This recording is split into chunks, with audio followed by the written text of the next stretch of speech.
He got a girl pregnant and was forced to marry her. They agreed to keep the marriage a secret from the public and to divorce as soon as the baby was born. This is part 3 of the summary of You Are My Destiny. If you've just stumbled upon this video, there's a playlist on this channel summarizing everything from the first episode. The story continues with Shi Yi taking Jia Xin to a medical checkup and pretending to care about her and the baby because he wants Dr. Hao to become the brand ambassador for the company's products. However, Jia Xin ends up discovering everything. When Shi Yi leaves, he finds out that his wife heard it all. Jia Xin tells him she never asked him to care about her and begs him not to use her and the baby because it's too cruel. Jia Xin visits Grandma and asks her to wake up soon, saying she won't be able to continue in that family without her. During lunch, Ji Yi regrets trying to use Jia Xin and the baby to achieve his goals. The next day, Shi Yi apologizes to his wife for trying to use her and the baby to gain Dr. Hao's support for the company. Jia Xin thanks him for defending her the other day. When they enter the elevator, it starts malfunctioning, and they get stuck. Jia Xin's cousin, who is also pregnant, starts going into labor. Shi Yi asks the shopping mall's security for help, but the technician won't arrive in time, so he asks them to call the doctor. Dr. Hao answers, and Shi Yi quickly explains the situation.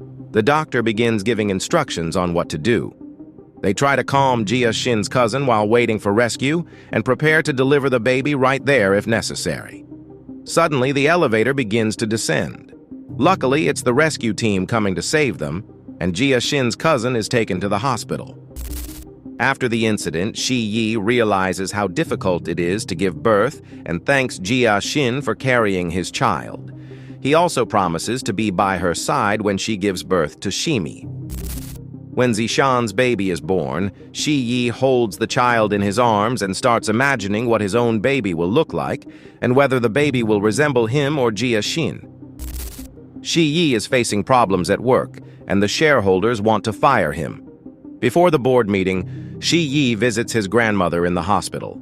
He is very worried about her and hopes not to disappoint her at the meeting.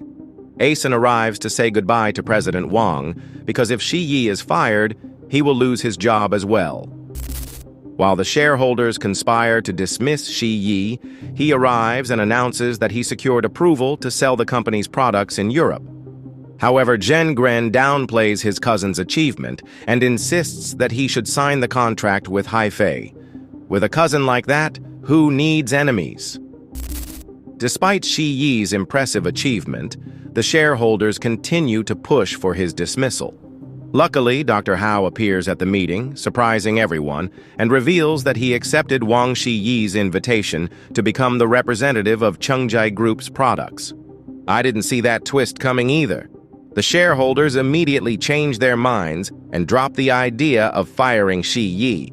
The truth is, after the elevator incident, Dr. Hao changed his opinion of Shi Yi a bit, and Jia Xin convinced him to help. When Jia Xin arrives at a maternity class, she is surprised to see her husband there and asks why he's there.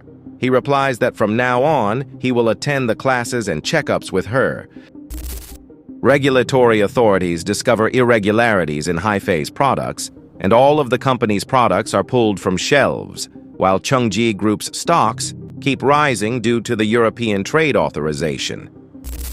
Shi Yi shares the news with Grandma, and Jia Xin hugs him to congratulate him. He hugs her back, but the biggest surprise is that Grandma had already recovered and was pretending the whole time.